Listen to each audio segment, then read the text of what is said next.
जैनापूर सरपंच संगीता कांबळे यांच्यावर अविश्वास ठराव मंजूर। अखेर मनमानी कारभाराला बसला चाप।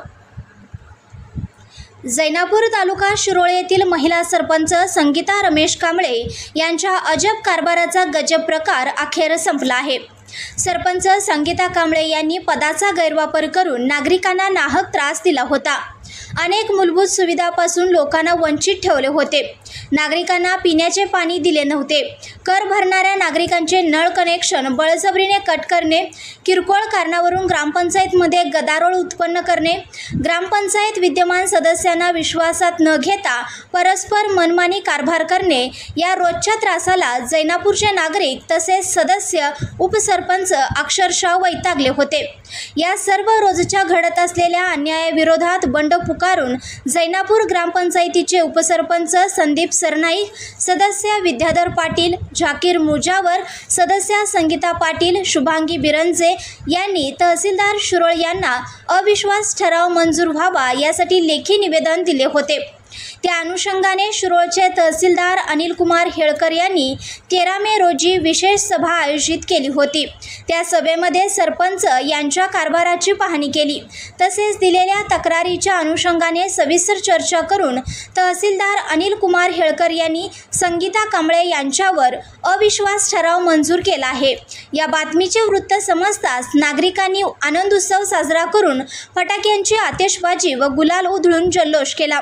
यावेळी उपस्थित ग्रामविकास अधिकारी राहुल नाईक, रोहित कांबळे, ॲडव्होकेट राहुल देसाई, मलिक मुजावर, नितीन कांबळे, अनिल सावंत, फिरोज मुजावर, राजू बिरंजे, सुरेश हजारे, लालासो रन्नवरे, महावीर पाटील, महबूब मुजावर, शरद पाटील तसेच जैनापूर गावातील प्रतिष्ठित नागरिक, महिला वर्ग मोठ्या संख्येने उपस्थित होते।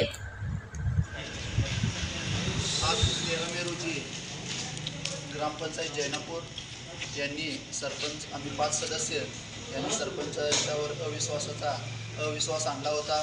त्या संदर्भात माननीय तहसीलदार साहेब यांच्या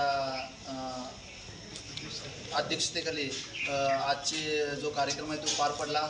आम्ही 5 जे सदस्य आहेत, मी विद्याधर पाटील, आमचे उपसरपंच संदीप सरनाईक साहेब, झाकीर मुजावर सदस्य आणि संगीता वहिनी व शुभांगी वहिनी यांनी आम्ही 5 जणांनी त्या अविश्वासाला पाठिंबा दिलेला आहे आणि 5 विरुद्ध 1ने अविश्वास मंजूर झालेला आहे। त्यामुळे आजचा कार्यक्रम आम्ही संपूर्ण 5 जणांच्या विजयाचा नसून ह्या जो विजय म्हणण्यापेक्षा ही परिस्थिती आतापर्यंत यायला नको पाहिजे होती। ही परिस्थिती आलेली आहे। ही ग्रामपंचायतीवर हे एक प्रकारचा ठपका ठेवल्यागतच आहे। तर कुठेतरी कोणत्याही गोष्टीला न्याय मिळाला पाहिजे, त्यासाठी हे जे आम्ही आजचं जे काम केलेलं आहे ते पूर्णत्वास गेलेलं आहे असं मी जाहीर करतो। व आजच्या कार्यक्रमात सर्व जे मंडळी उपस्थित राहिले त्यांचं आमच्या वतीनं हार्दिक असं आभार मानतो व कार्यक्रम संपूर्ण झाला असं जाहीर करतो। आम्ही शेतकरी जैनापूर परिसर विकास आघाडी म्हणून निवडणूक लढवली होती। त्यामध्ये 9 पैकी 5 सदस्य निवडून आणून आम्ही बहुमतानं ग्रामपंचायतीमध्ये प्रवेश केला होता। त्यानंतर गेली सुरुवातीची 1 वर्ष आमचा कारभार खरोखरच चांगल्या पद्धतीने चालला। सरपंच किंवा इतर सदस्यांचं सहकार्य चांगलं मिळालं आम्हाला।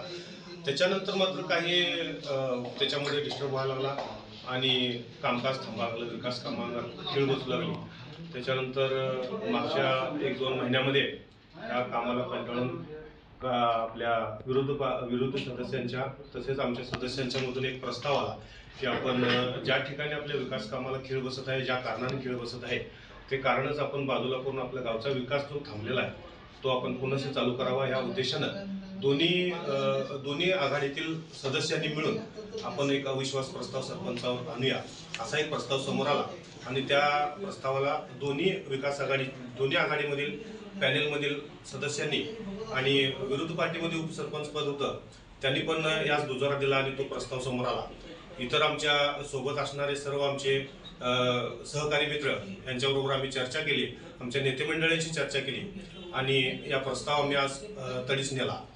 आमचा आज जरी अविश्वास प्रस्ताव पास झाला असला आणि आमचं सत्ता आपली जरी ग्रामपंचायतमध्ये आली असली तरी आम्ही कुठलाही गट तट किंवा नेते किंवा पक्ष असं कुठलंही हे न बघता आम्ही एक दिलानं 5 सदस्य उपसरपंच असं म्हणून आहे जसा विकास खुंटला होता तो परत कसं मार्गाला लावता येईल यावर चर्चा करून गावचा विकास कसा साधता येईल यावर आम्ही चर्चा करून निर्णय घेऊ आणि कुठल्याही प्रकारच्या गावातील नागरिकांना त्रास होणार नाही तसे जे मूलभूत प्रश्न गावातील आहेत की जे आता जल जीवन योजनेमधून आपल्या गावाला 2.25 कोटी रुपये मंजूर झाले अशी जल जीवन योजना तसेच गावच्या दलित समाजाच्या शेजारीचे सांडपाणी आपल्या गावातील संपूर्ण सांडपाणी जाऊन साठत आहे तो एक प्रश्न आहे. त्याच्यानंतर आपल्या गावचा सिटी सर्वे झालेला नाही तो त्या गावातील लोकांना कसं प्रॉपर्टी कार्ड वाटप करता येईल.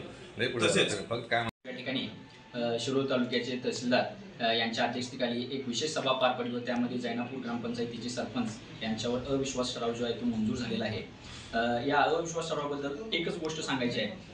गेल्या काही दिवसापासून सरपंचांचा जो कारभार होता त्या कारभाराबद्दल जैनापूरच्या प्रत्येक ग्रामस्थांच्या मनात तर जरासं शंका निर्माण झालीच होती. शिवाय ग्रामपंचायतीमध्ये काम करणाऱ्या सदस्यांच्या मध्ये देखील त्यांच्याबद्दलची अविश्वास निर्माण झाला होता आणि त्याला कुठेतरी उमका फुटला. कुठल्याही सदस्याला अविश्वास आणूया अशा बाबतीत सांगण्याची गरज पडली नाही. प्रत्येकानं हा स्वतःच्या यातून झालेला हा उठाव आहे आणि मी खास करून या सर्व सदस्यांचं आभार मानतो की गावच्या विकासासाठी त्यांनी स्वतःहून जी जैनापूरच्या राजकीय इतिहासातली जी ही क्रांती केलेली आहे त्याबद्दल ह्या 5 जणांचं खरोखर मी मनापासून आभार मानतो. कारण का ह्या अविश्वास ठराव आणत असताना कुठल्याही प्रकारच्या दबावाला बळी पडले गेलेले नाही आहे, कुठल्याही प्रकारच्या भीतीला बळी पडलेले नाही आणि यांना इकडे पळव तिकडे पळव असला कसलाही प्रसंग या ठिकाणी कुणाचेही म्हणजे कोणच करू शकले नाही. कारण का हा 5 सदस्यांच्या मधून झालेलाच उठाव होता आणि त्यामुळे येणाऱ्या भविष्यकाळात या 5 सदस्यांना गावच्या विकासासाठी हे करा ते करा असं अजिबात सांगायला लागणार नाही. कारण का त्यांनी आजचा जो निर्णय घेतलेला आहे तोच एक अतिशय महत्त्वपूर्ण निर्णय आहे. चांगल्याला चांगलं म्हणायचं कसं असते आणि योग्याच्या मागे कसं राहायचं असते याचं एक आदर्श उदाहरण आज जैनापूर ग्रामपंचायतीमध्ये आपल्याला बघायला मिळालं. त्याबद्दल मी संपूर्ण 5च्या 5 सदस्यांचं कुठल्याही प्रकारची गटबाजी ह्यात आता दिसत नाही. ही सगळी एकाच विचाराची मंडळी एकत्र आलेली आहेत आणि इथून पुढच्या काळात ही लोक कुणाचाही म्हणजे यांना सांगायला लागणार नाही की गावच्यासाठी काय करायला लागणार आहे. एक मनानं काम करून येणाऱ्या 6 महिन्यात जे 4.5 वर्षात घडलं नाही ते येणाऱ्या 6 महिन्यात आपल्याला जैनापूर ग्रामपंचायतीच्या माध्यमातून कामं झालेली दिसतील. सर्व सदस्यांचं मी पुन्हा एकदा आभार मानतो जैनापूरच्या समस्त ग्रामस्थांच्या वतीनं आणि आजचा कार्यक्रम जो झाला तो अतिशय चांगल्या प्रकारे झाला याबद्दल सर्वांचा आभार. धन्यवाद. संघर्ष या न्यूज चॅनलला लाईक करा, शेअर करा आणि सबस्क्राईब करा.